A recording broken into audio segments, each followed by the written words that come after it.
Hello बच्चों। आज हम पढ़ेंगे क्लास फोर्थ के ईवीएस का चैप्टर नंबर 17 जिसका नाम है नंदिता मुंबई से। बच्चों, इसमें एक लड़की है नंदिता, जैसे हमें चैप्टर के नाम से ही पता चल रहा है। जो नंदिता है अपनी मम्मी के साथ अपनी मुंबई जैसे एक बड़े शहर में आई है। तो इस चैप्टर में हम पढ़ेंगे कैसे उन्हें मुंबई में आकर कई दिक्कतों का सामना करना पड़ता है, उन्हें कई से काम करने पड़ते हैं, फिर जाकर वो कहीं सेटल होते हैं। तो इसी चैप्टर में हम पूरी बातें इस लड़की और इसकी मम्मा के बारे में पूरी बातें पढ़ेंगे। ठीक है बच्चों, तो चलिए स्टार्ट करते हैं अपना चैप्टर। आज मुझे मुंबई आए 1 महीना हो गया। माँ तभी से अस्पताल में भर्ती हैं, उनके इलाज के लिए ही तो हम गांव से मुंबई आए हैं। तो क्या कह रही है जो नंदिता है, वो क्या कह रही है, उन्हें आज क्या हो गए, मुंबई आए कितने महीने हो गए, 1 महीने हो गए, और तभी से माँ अस्पताल में भर्ती है। उनकी मम्मी की जो नंदिता है उसकी मम्मी की तबीयत ख़राब है तो वो अस्पताल में भर्ती हैं। और किस लिए वो मुंबई आए हैं, मुंबई इसलिए आई है नंदिता अपनी मम्मी का इलाज कराने के लिए। ठीक है। मुंबई एक बड़ा शहर, मुझे धीरे धीरे शहर की आदत पड़ गई है, पर आज भी वह दिन याद है जब माँ और मैं मुंबई स्टेशन पर ट्रेन से उतरे थे। कितनी भीड़ थी, मैंने फटाफट माँ का हाथ पकड़ लिया था। मैं सोच रही थी कि इतनी भीड़ में मामा कैसे दिखाई देंगे। तभी पीछे से ज़ोर से आवाज़ आई, नंदिता नंदिता, मुड़कर देखो। देखा तो मामा ही थी। तो नंदिता क्या कह रही है कि वो अब उसे मुंबई शहर जो है उसकी आदत पड़ गई है, लेकिन जो वो फर्स्ट टाइम यहाँ आई थी अपनी मम्मी के साथ, तो स्टेशन पर जब उतरी थी तो उसे बहुत अजीब लग रहा था क्योंकि बहुत ज़्यादा भीड़ थी वहाँ पर। और साथ ही उसे ये भी समझ नहीं आ रहा था कि इतनी भीड़ में वो अपने मामा को कैसे पहचानेंगी, कैसे उसे अपने मामा दिखाई देंगे। लेकिन तभी उसके मामा ने उसको आवाज़ दी, नंदिता नंदिता। तो उसने देखा कि मामा आ गए थे। ठीक है बच्चों, तो स्टेशन से मामा के घर की ओर चले। पर यह क्या, फिर से इतनी भीड़ वाला इलाका, संकरी गली के दोनों तरफ साथ साथ सटी हुई झुग्गियाँ। उसी गली से होते हुए मामा के घर पहुँचे। यहाँ एक कमरे में मामा, मामी, उनकी 2 बेटियाँ और बेटा रहते थे, और अब मैं भी। वहीं बैठना, वहीं सोना, वहीं पकाना और वहीं नहाना। तो नंदिता क्या कह रही है कि हम जब स्टेशन से हम मामा के साथ उनके घर की तरफ चले तो रास्ते में कई सी छोटी छोटी गलियाँ थी जहाँ पर बहुत ज़्यादा सफाई नहीं था, बहुत ज़्यादा उन्हें दिक्कत करना पड़ा। और साथ ही गलियों को पार करते करते वो बहुत सारे भीड़ वाले इलाके से मामा के घर में पहुंची। तो उसने देखा कि वहाँ पर मामी हैं, मामी की 2 बेटियां हैं और एक बेटा रहते हैं, और अब वो भी उनके साथ रहने लगे। ठीक है। तो क्या था, एक ही रूम था उसके मामा का, उसमें ही सारे बैठते थे, वहीं सोते थे, वहीं खाना पकाते थे और वहीं नहाते थे। तो बहुत ही मुश्किल काम था ये। हमारे गांव के घर में भी एक ही कमरा है, पर रसोई घर और नहाने की जगह अलग अलग है, बाहर आंगन में। तो नंदिता क्या कह रही है कि जो हम गांव से, जहाँ से हम आए हैं मुंबई में, तो वहाँ पर हमारा रूम भी एक ही है, लेकिन रसोई घर जो किचन है और नहाने की जगह है वो सारे अलग अलग है, और आंगन भी है। तो वहाँ पर बहुत ज़्यादा खुला इलाका था उसके गाँव में, लेकिन मुंबई आकर उसे बहुत ही अजीब लग रहा था। पानी की किल्लत, अगर मुंबई है बहुत बड़ा शहर है तो शहरों में हमेशा पानी की किल्लत रहती है। मैं मामी और सीमा के साथ सुबह 4 बजे उठकर नल पर पानी भरने जाती हूँ। ठीक है।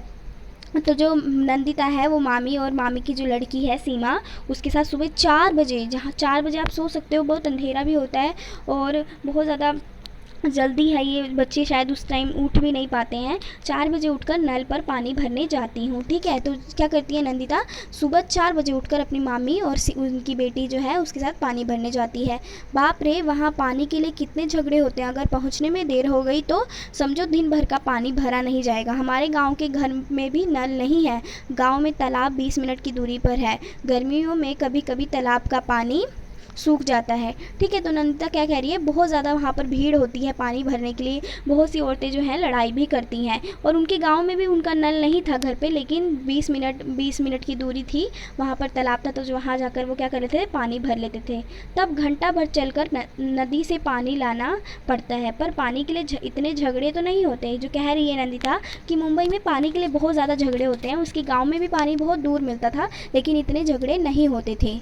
मामा की गली के एक कोने पर टॉयलेट बना है, गली के सभी लोग वहीं जाते हैं। इतनी गंदगी और बदबू, वहाँ जाने पर मुझे पहले तो मितली आती थी। मितली मतलब उल्टी अक्सर वहाँ पानी भी नहीं होता, पानी साथ ही ले जाना पड़ता है। अब तो इस सब की आदत पड़ गई है। गांव में तो सब खुली जगह पर जाते हैं, लेकिन उसके लिए आदमी और औरतों की जगह अलग अलग है। तो क्या कह रही है नंदिता कि वहाँ पर वॉशरूम की बहुत ज़्यादा दिक्कत है, टॉयलेट की बहुत ज़्यादा दिक्कत है, क्योंकि बहुत ज़्यादा सारे लोग मिलकर एक ही टॉयलेट में जाते हैं, तो वहाँ ज़्यादा गंदगी होती है और बदबू भी आती है, तो उसे उल्टी आती थी उस वॉशरूम में जाकर। तो हमें दो क्वेश्चन पूछे हैं, नंदिता को गांव से माँ को मुंबई क्यों लाना पड़ा। तो मैंने आपको शुरू में बताया था, नंदिता अपनी मम्मी को गांव क्यों लेकर आई थी गांव से मुंबई, ताकि उनका इलाज करा सके, उनकी मम्मी की तबीयत ख़राब थी। मामा की बस्ती के टॉयलेट में जाने पर नंदिता को पहले मितली आती थी, क्यों? वो क्यों, आप इसका आंसर ऐसे लिख सकते हो, क्योंकि वो गाँव से आई थी, तो उसके गांव में खुला एरिया होता था, और जब पहले पहले नंदिता आई थी तो उसको बहुत ज़्यादा वहाँ गंदगी होती थी, बदबू आती थी, इसलिए उसे मितली आती थी, और अब वह आदत पड़ गई है।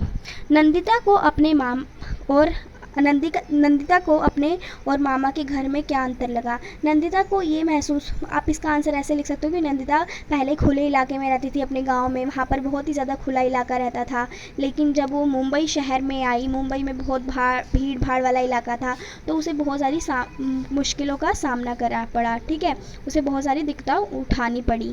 बस्ती के नल से पानी भरने और गाँव में पानी भरने में नंदिता को क्या अंतर लगा। नंदिता, आप इसका आंसर ऐसे लिखेंगे कि नंदिता गांव में भी उसके घर में नल नहीं था, लेकिन 20 मिनट की दूरी पर जाकर तालाब था।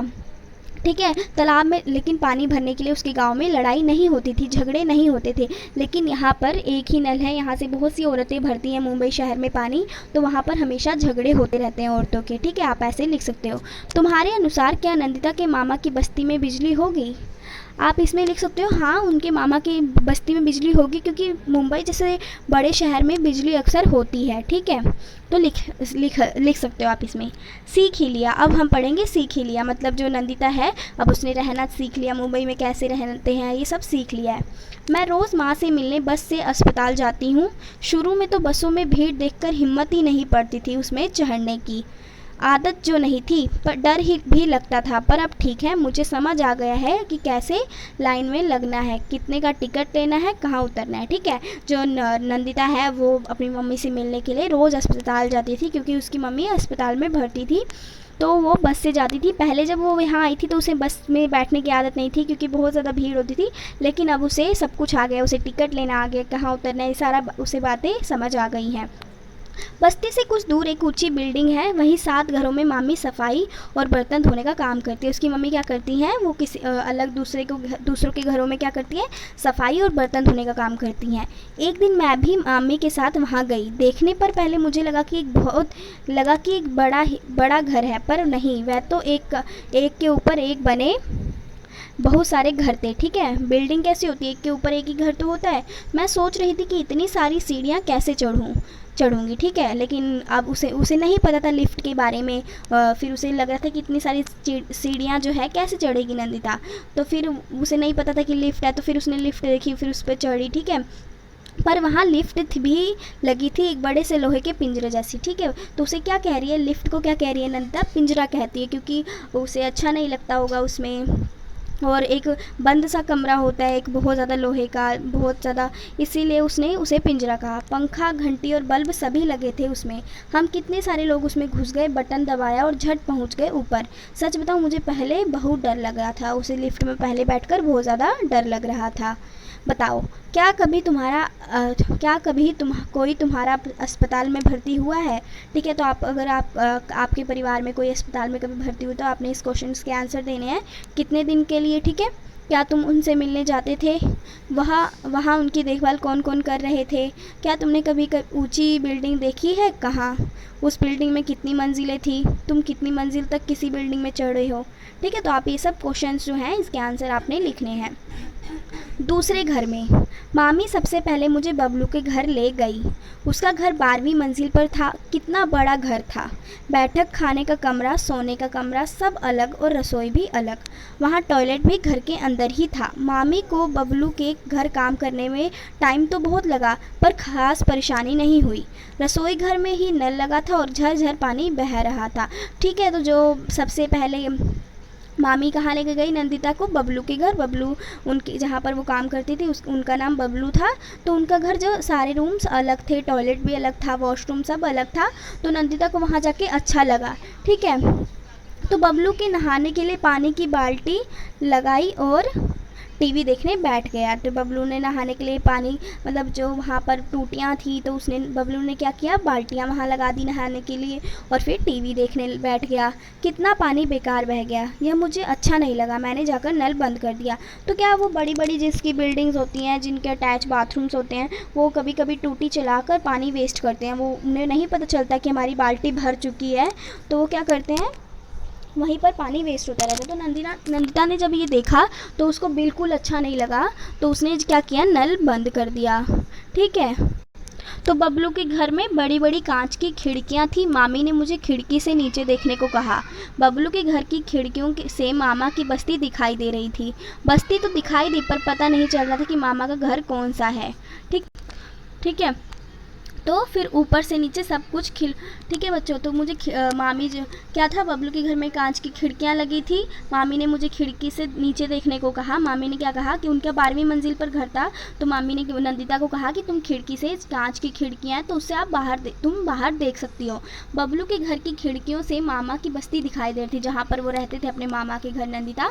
तो वहाँ की बस्ती दिखाई दे रही थी, छोटी छोटी बस्तियाँ। आपको एक ही तरह की झुग्गियाँ होती हैं, वो समझ नहीं आती है कौन सी किसकी है। तो जो नंदिता थी उसको समझ नहीं आया कि मामा का घर कौन सा है। ठीक है, ऊपर से नीचे सब कुछ खिलौनों की तरह छोटा छोटा सा लग रहा था। मुझे डर भी कितना लगा था ऊपर से नीचे झांकने में। तो नंदिता क्या कह रही है कि मतलब बहुत छोटी छोटी झुग्गियाँ दिख रही थी, क्योंकि उसने ऊंची बिल्डिंग से वो देख रही थी नीचे, तो सारा कुछ खिलौने की तरह लग रहा था, छोटा छोटा। ठीक है, और नंदिता जो है उसे डर भी लग रहा था, क्योंकि वो गांव से आई थी, तो गांव में इतनी ऊंची बिल्डिंग्स नहीं होती। तो नंदिता जब पहली बार बिल्डिंग में उसने नीचे देखा तो उसे डर लगा। ठीक है, तो क्वेश्चन है, शुरू में नंदिता को मुंबई में क्या क्या करने में डर लगता था? तो क्या क्या करने में डर लगता था? एक तो लिफ्ट में चढ़ने से डर लगता था, और दूसरा ऊंची बिल्डिंग से नीचे देखने में डर लगता था। ठीक है बच्चों, मामा के घर और बिल्डिंग के मकानों में क्या क्या अंतर है? मामा की बस्ती के घर, ऊंची बिल्डिंग के बने घर। तो मामा की बस्ती के घर जो थे वो छोटे छोटे थे, खिलौनों की तरह। ठीक है, जो बहुत ही छोटे थे, उसमें ये सब कुछ अटैच नहीं था। एक ही रूम में हमें नहाना, खाना, कपड़े धोना सब कुछ एक रूम में करना पड़ता था। मामा की बस्ती में ये सब था। और ऊंची बिल्डिंग्स किसके बने थे? ऊंची बिल्डिंग में बने घर क्या थे, उसमें अलग अलग रूम्स थे, साथ में ही नल लगा था नहाने का, और साथ ही साथ उसमें अलग वॉशरूम्स भी थे। ठीक है, तो अच्छे थे बिल्डिंग्स जो थे। तो आप इसमें लिख सकते हो, यह अंतर क्यों है, चर्चा करो। बच्चों, हमारे भारत देश में बहुत ज़्यादा कभी कहीं पर गरीबी है, कहीं पर अमीरी। कुछ लोग बड़े बड़े घरों में रहते हैं, बिल्डिंग्स में रहते हैं, और कुछ लोगों के पास इतना पैसा नहीं है कि वो बिल्डिंग्स में रह सकें। तो उन्हें कहाँ रहना पड़ता है? बस्ती के घर में। कई लोगों को खाने के लिए, अपने पढ़ाई के लिए गांव से लोग क्यों शहर आते हैं? ताकि वो रोज़गार ले सकें, उन्हें खाने के लिए पैसे कमा सके, उनके बच्चे जो अच्छी शिक्षा ले सके, क्योंकि गांव में अच्छी शिक्षा नहीं होती, साथ साथ स्कूल नहीं होते जो अच्छी शिक्षा करा सकें। ठीक है, ये सब काम करने पड़ते थे। अपने बारे में बताओ, इनमें से तुम्हारा घर किसके जैसा है, उस पर गोला लगाओ। नंदिता, मामा, बबलू, किसी और की तरह। तो आप इसमें लिख सकते हो, गोला लगा सकते हो। तुम्हारे घर में पानी कहाँ से आता है? आपके घर में पानी कहाँ से आता है, आपको ये लिखना है। तुम्हारे घर में बिजली का कनेक्शन है? यदि हाँ तो एक दिन में बिजली कितने घंटे आती है, इसमें आप लिख सकते हो ये। तुम्हारे घर के पास कौन सा अस्पताल है? अगर आपके घर के पास कोई अस्पताल है तो उसका नाम लिख सकते हो। नीचे दी गई जगह तुम्हारे घर से लगभग कितनी दूर है? बस स्टॉप, स्कूल, बाज़ार, पोस्ट ऑफिस, अस्पताल। तो ये सब आप लिख सकते हो अगर आपके घर के आसपास है। तुम्हारे इलाके में बने अलग अलग तरह के घरों का चित्र कॉपी में बनाओ। तो आपने क्या तुम्हारे इलाके में जो अलग अलग तरह के घर हैं उनके चित्र कहाँ बनाने हैं? कॉपी में अपने बनाना है। ठीक है, एक नई चिंता। तो अब नंदिता बताएगी एक नई चिंता के बारे में। मामा ने कहा था कि वह मुझे मुंबई घुमाने ले जाएंगे। आपने देखा कि मुंबई बहुत बड़ा शहर है, बहुत ज़्यादा अच्छी अच्छी जगह पर है वहाँ पर घूमने की। तो जो नंदिता थी उसके मामा ने क्या कहा था, उसे घुमाने ले जाएंगे मुंबई।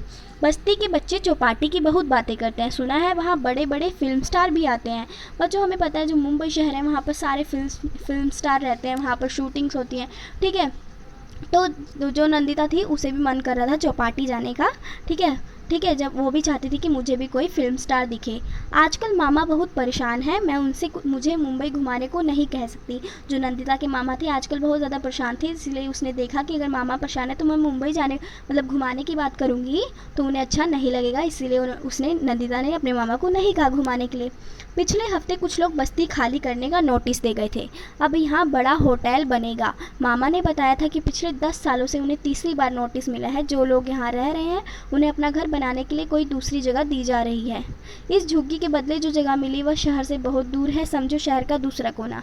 वहाँ ना पानी पीने का पानी है, ना बिजली, पता नहीं वहाँ कोई बस भी जाती है या नहीं। मामा इतनी दूर से काम पर कैसे आएंगे, कितना ज़्यादा पैसा लगेगा और कितना ज़्यादा टाइम भी, और मामी उनको वहाँ काम मिलेगा भी या नहीं। अगर मामा नई जगह चले गए तो मैं माँ से मिलने कैसे आऊँगी। माँ तो अभी पूरी तरह से ठीक भी नहीं हुई। तो ये क्या है, एक नई टेंशन है, क्या है, एक नई चिंता क्या है।